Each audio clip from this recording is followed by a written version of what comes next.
नमस्कार दोस्तों, आज हम बात करेंगे ऑल और नथिंग थिंकिंग पैटर्न और ये किस तरह से हमको नुकसान पहुंचाती है।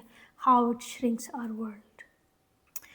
कभी ऐसा हुआ है कि आपने सोचा है कि भाई अब से मैं बिल्कुल डाइटिंग करूंगा और मीठा तो मुझे खाना ही नहीं है। साहब पहुंच गए आप शादी में, किसी की शादी का सीज़न था, आपने गुलाब जामुन देखे और एक खा लिया, फिर दो खा लिए और फिर आप उस गिल्ट में आ गए, यार ये मैंने क्या किया। फिर एक अंदर से बात हुई कि यार जब गुलाब जामुन खा लिए, दो चार भी लपेट ही लो, अब तो टूट गया तो टूट ही गया। और उसके बाद आप पेल के वहाँ से खा के आ जाते हैं और उसके बाद साइकिल होता है शुरू गिल्ट का। तुम किसी लायक नहीं हो, you can not commit to anything. तुमसे देखो ये 75वीं बार तुमने डाइट की और तुम इसे पूरा नहीं निभा पाए। You can not do it. So या तो हम बहुत बेहतरीन हैं या हम किसी लायक नहीं हैं, and we can not think in between. इससे क्या होता है, इससे इवेंचुअली हम इतने लो सेल्फ एस्टीम में पहुंच जाते हैं कि we start being very harsh to ourselves. So आज के वीडियो में हम सीखेंगे how to break this pattern और थोड़ा सा सेल्फ कंपैशन कैसे जनरेट करें।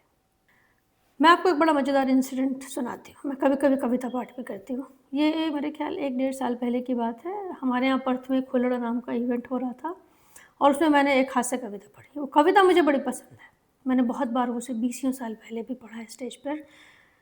और I don't read with the paper in hand. और मैं उस कविता की 2 लाइनें भूल गई।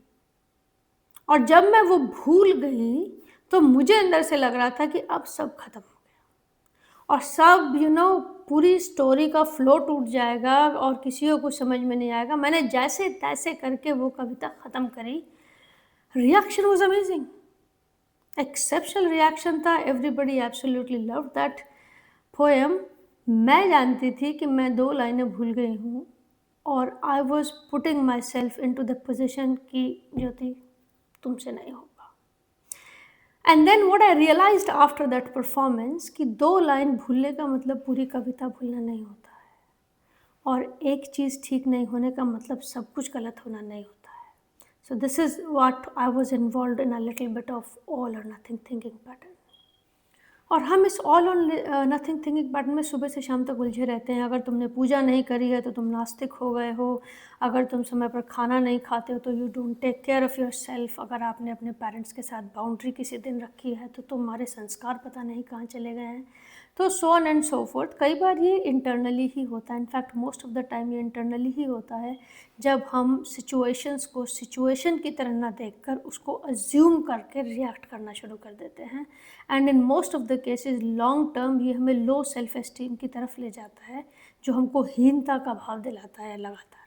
तो चलिए एक बड़ी इंटरेस्टिंग सी चीज़ बताती हूँ और हम में से बहुत सी यंग मदर्स हैं जो इसके साथ को रिलेट कर पाएंगी।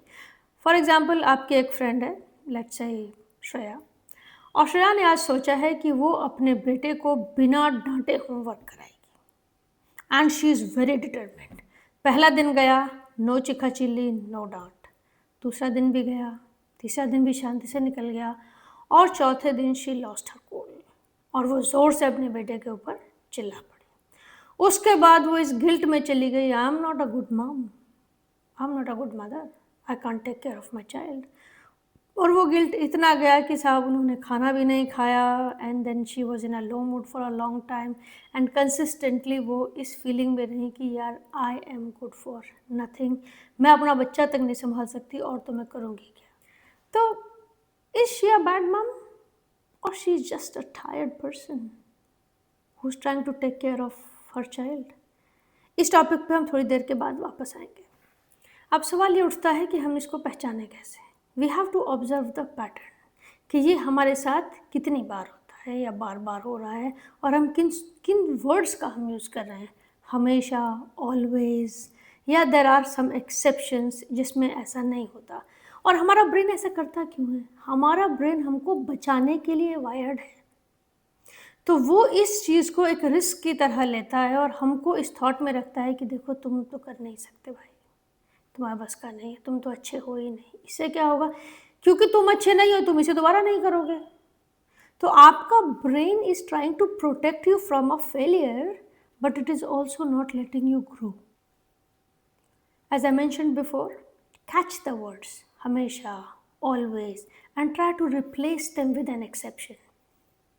आज मैंने गुस्सा किया, I shouted at the child, पर पिछले 3 दिन से भी तो मैं इसे आराम से पढ़ा रही हूँ। आज मैं लेट हो गई, बाकी 28 दिन भी तो महीने में मैं टाइम पे पहुँचती हूँ। आज खाना अच्छा नहीं बना, बाकी और दिन तो बनता है। So when you start looking for exception, you gain that bit of a confidence back, and that will help you in keep going. Now let's go back to Shreya we were talking about. अब आप सोचिए कि ये आपकी दोस्त है ना? या आप इनसे बात कर रहे हैं, या श्रेया आपसे बात कर रही है, और आप बताते हैं कि अगर मैं इस स्टोरी को थोड़ा-सा और खोलूँ, तो श्रेया जो है वो गाज़ियाबाद में रहती हैं, वो दिल्ली नौकरी करती हैं, वो फुल टाइम जॉब में हैं। वो गाज़ियाबाद से दिल्ली ड्राइव करती हैं टू एंड फ्रो, ट्रैफिक आप समझ सकते हैं। She is taking care of 2 small kids, वो अपने इन लॉज़ का ध्यान रखती हैं, और पिछले 3 दिन से डोमेस्टिक हेल्प छुट्टी पर है। और अब वो अपने बच्चे को होमवर्क करवाते वक्त चौथे दिन उसके ऊपर चिल्ला पड़ी, और उन्होंने ये कहना शुरू किया that I am a bad mother. तो आप क्या कहोगे? If you would have been at her place, say man, you're doing good, you're maintaining a job, you're battling traffic, you're taking care of a family, and you're taking care of your household chores, and it is okay not to be okay all the time. तो ये self compassion जब हम किसी दूसरे के लिए ला सकते हैं, तो हम अपने लिए क्यों नहीं ला सकते? हम अपने लिए इतने सेल्फ क्रिटिक क्यों हो जाते हैं? When we can be kinder to other people. Once we start practicing a little bit of self-compassion, अगर हम अपने लिए भी थोड़ी दयालुता का भाव लाएंगे, तो शायद हम इस all or nothing पैटर्न को थोड़ा आसानी से तोड़ पाएँ। So on a closing note, ज़िंदगी में हर तरह के दिन आते हैं, किसी दिन उठना होता है, किसी दिन गिर जाते हैं। गिरने का मतलब ये नहीं है कि आप हार गए, you can get up again and continue to walking. Friends, ज़िंदगी बहुत छोटी है, और अपने आप से नाराज़ होकर कुछ नहीं मिलना जाना। So practise a bit of a self compassion, live a little, love a little, and be kind to yourself. Thank you very much for watching, and I will catch up again.